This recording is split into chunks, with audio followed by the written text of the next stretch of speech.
Good morning, student. Today we discuss the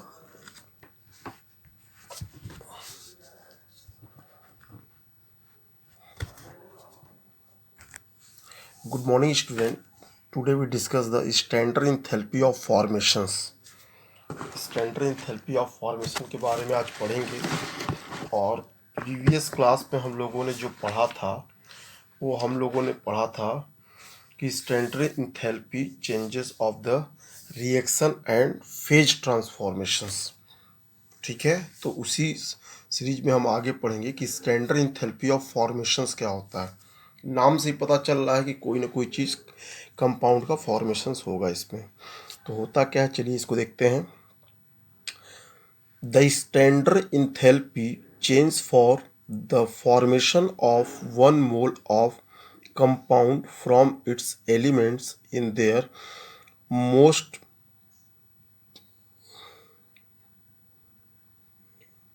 state that aggregations, यानी formation में इसको क्या बोलेंगे, the standard enthalpy change for the formation of 1 mole of compound 1 mole of compound of its elements in their most stable state of aggregation is called the standard molar enthalpy of formation.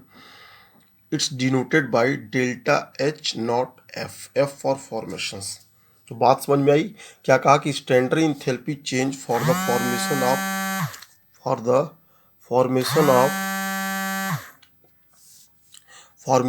1 mole of compound from its elements in their most suitable state of aggregation is called the standard molar enthalpy of formation. Its symbol or denoted by delta H naught F. अब example के लिए देखें, हमारे पास क्या hydrogen gas है, H2 molecule है gases state में, plus 1/2 O2G, यानी कि ऑक्सीजन एटम हमारे पास है। दोनों कंबाइन करके बनाएंगे water H2O, a liquid form में। यानी हाइड्रोजन मॉलिक्यूल गैसेस स्टेट में है और हमारा ऑक्सीजन एटम भी क्या है कि गैसेस स्टेट में। अब कहेंगे कि सर ऑक्सीजन एटम कैसे, कि 1/2, यानी कि ऑक्सीजन एटम को हम सिंगल नहीं लिख सकते, इसलिए इसको ये डिनोट करने का तरीका है। और बनेगा हमारा वाटर लिक्विड। और इसकी जो फॉर्मेशन एनर्जी होगी delta H naught F equal to -285.8 kilo joule per mole, यानी 1 मोल वाटर को फॉर्म करने में इतनी एनर्जी इवॉल्व होगी। मतलब माइनस का मतलब तो एक्सोथर्मिक, यानी इतनी एनर्जी की रिक्वायर्ड होगी। ठीक है, क्लियर है। अब दूसरा अगर हम देखते हैं कि मान लीजिए हमारे पास क्या है C, यानी कार्बन प्लस 2H2, ये गैस है।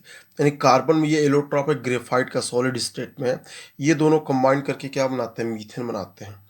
क्या बनाते हैं, मीथेन बनाते थे। 1 मोल ईथेन बनाने में जितनी इंथैल्पी चेंज होगी उसी को हम बोलेंगे क्या, स्टैंडर्ड इंथैल्पी ऑफ फॉर्मेशन। और उसके किससे, कॉन्स्टिट्यूट पार्टिकल से, या जो एलिमेंट से बनता है मीथेन। क्लियर है।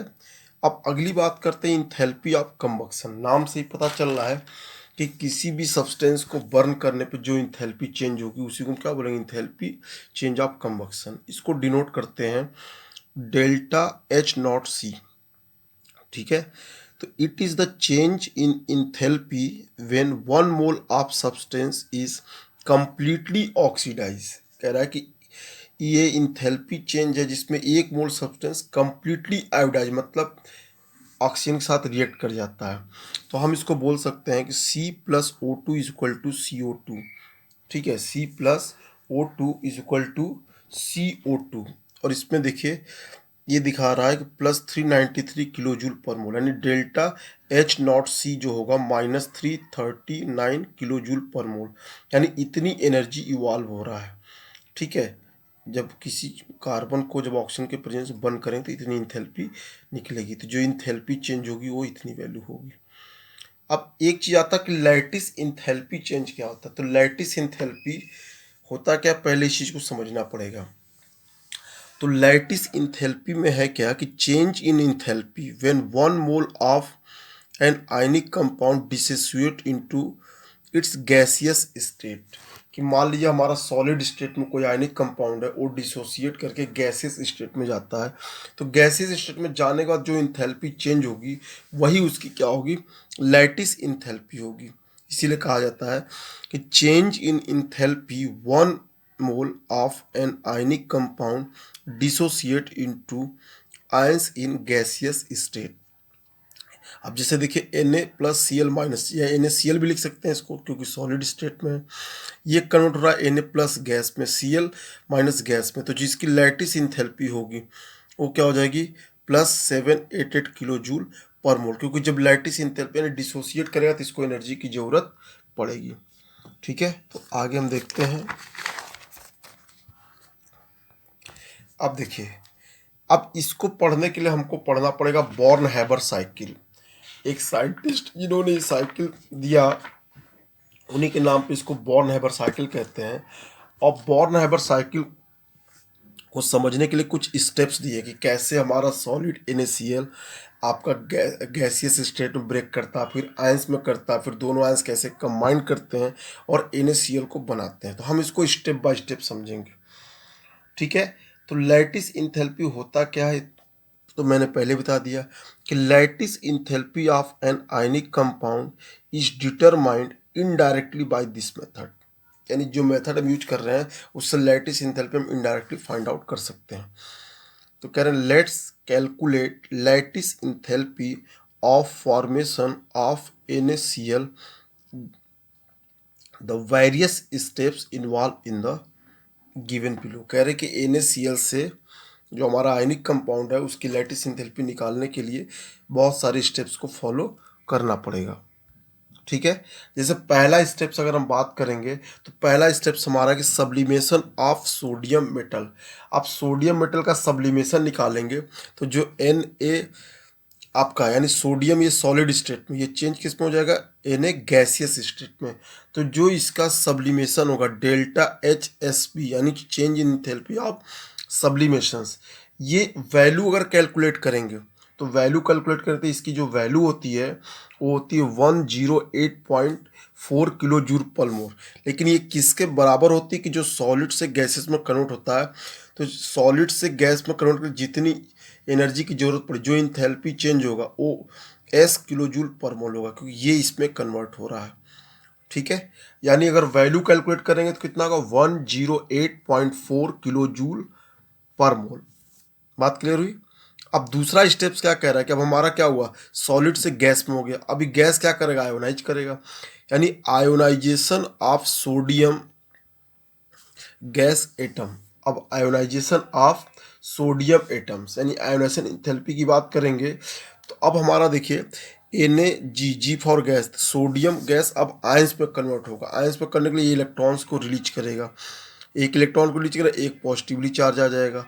यानी जो ये हो जाएगा कि ΔH ions is equal to अब आयोनाइजेशन इंथैल्पी, यानी जितनी आयोनाइजेशन इंथैल्पी क्या होती है कि minimum energy required to remove electron from outermost shell, that is the ionisation enthalpy. तो अब आयोनाइजेशन इंथैल्पी कितनी होगी, अगर इसको हम देखा जाए तो ये कैलकुलेट करने पे वैल्यू आपकी जो आती है उसको बोलते हैं 496 किलो जूल पर मोल।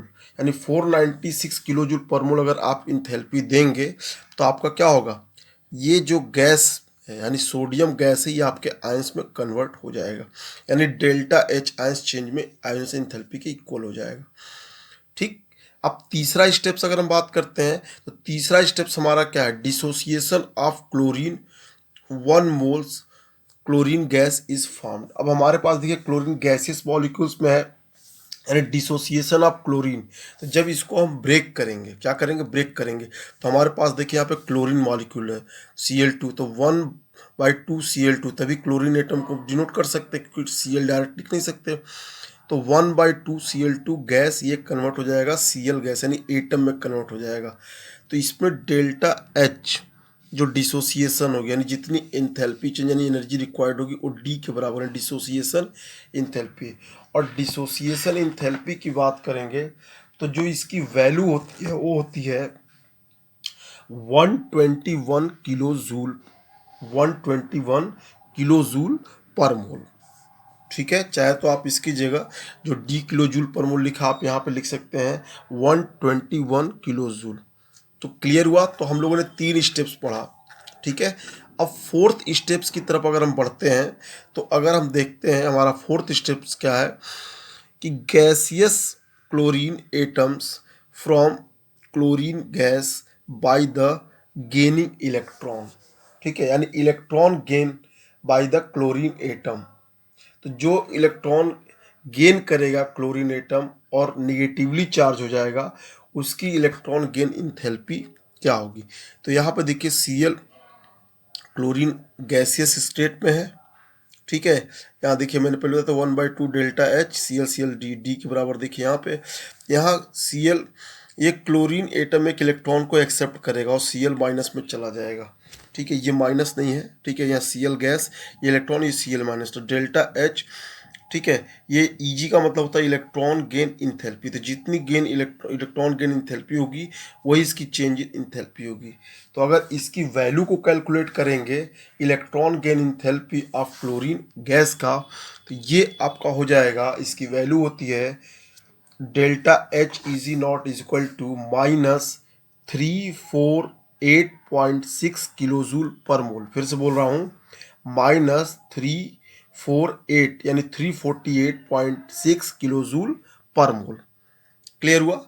अब देखिए फिफ्थ स्टेट आपका, फिफ्थ स्टेट में क्या करना है कि gaseous sodium atom and chlorine ions, जैसे गैसियस सोडियम आयंस और chlorine ions combine to form 1 mole of crystalline NaCl। मतलब कह रहा है कि जो Na प्लस आपको मिला था गैस स्टेट में और Cl माइनस था, ये दोनों आपस में क्या करेंगे, कंबाइन कर जाएंगे और कंबाइन करके 1 मोल क्रिस्टलाइन NaCl का फॉर्मेशंस करेंगे।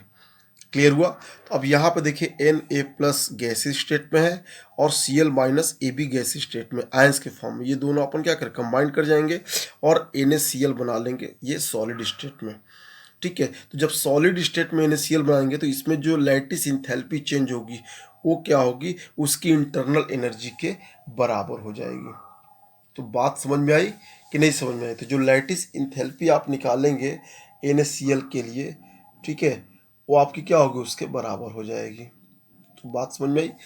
तो lattice enthalpy delta H lattice equal to U, जो इंटरनल एनर्जी होगी उसके बराबर होगी। यानी इस तरीके से 5 स्टेप्स में हम आयनिक कंपाउंड को गैसीय स्टेट में कन्वर्ट कर सकते हैं और लैटिस इंथैल्पी चेंज को हम डिटरमाइन कर सकते हैं। क्लियर हुआ। तो ये बात समझ में आ गई होगी आपको। अब इसके बाद हम बात करेंगे हेस लॉ की।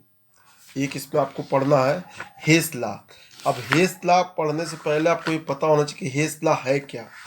अब देखिए हेस लॉ की बात करेंगे। Hess law constant heat summation की ये कहता है कि if the reaction take places in several step then standard reaction enthalpy is sum of standard enthalpy of intermediate reaction into which the overall reaction may be divide in the same temperature, ठीक है।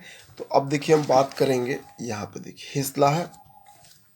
अब हेस law क्या कह रहा है कि हेस law constant summation में कि change in enthalpy of reaction is sum is the same whether the reaction is carried out in one steps or the several steps। मैं कह रहा है कि change in enthalpy of the reaction is same, मतलब कह रहा है कि किसी रिएक्शन की इंथैल्पी चेंज सेम होगी। कैसे कि whether the reaction is carried out is 1 steps और द सेवरल स्टेप्स, कि मान लीजिए कोई रिएक्शन हो रहा है जो 1 स्टेप्स में कंप्लीट हो रहा है, ठीक है। अब वो रिएक्शन चाहे 1 स्टेप्स में कंप्लीट हो चाहे 1 से ज़्यादा स्टेप्स में कंप्लीट हो, उसका चेंज इन इंथैल्पी क्या होगा, इक्वल होगा। जैसे अगर हम बात करें कि मान लीजिए हमारी कोई रिएक्शन ए से बी में कन्वर्ट हो रही है, मान लो ये रिएक्टेंट ए है, ये बी में कन्वर्ट हो रहा है, तो ए से बी में ये डायरेक्टली भी कन्वर्ट हो सकता है। तो पहले ए से सी में गया, सी से डी गया, डी से बी में गया। तो अब देखिए हर स्टेप्स की इंथैल्पी चेंज अलग अलग है। जैसे हम देखिए ए से सी में गया तो डेल्टा H2, सी से आपका डी में गया तो डेल्टा H3, डी से फिर बी पहुंचा तो डेल्टा H4 और ए से बी में डायरेक्ट गया तो डेल्टा H1। यानी अगर हम बात करें कि डेल्टा H1 या डेल्टा H, जो बात करें डेल्टा H1 यानी ए से बी में डायरेक्ट गया, तो ये delta H2 plus delta H3 plus delta H4 के बराबर हो जाएगा। यानी अगर बात करें कि delta H is equal to delta H1 plus delta H2 plus delta H3 dot dot dot last तक, ये हम इसको कह सकते हैं कि इंथैल्पी चेंज जो डेल्टा H होती है वो जितने स्टेप्स में रिएक्शन कंप्लीट था उन सबs के सम्स के बराबर होता है। तो बात क्लियर हुई। तो हेस लॉ ये इंपॉर्टेंट टॉपिक, ये कई बार पूछा जाता है। तो डेल्टा H में क्या हुआ कि रिएक्शन आपका चाहे एक स्टेप कंप्लीट हो चाहे सेवरल स्टेप्स में, उस पर चेंज ऑफ इंथैल्पी क्या होती है, सेम होती है। ठीक है, थैंक यू स्टूडेंट, आज बस यहीं तक।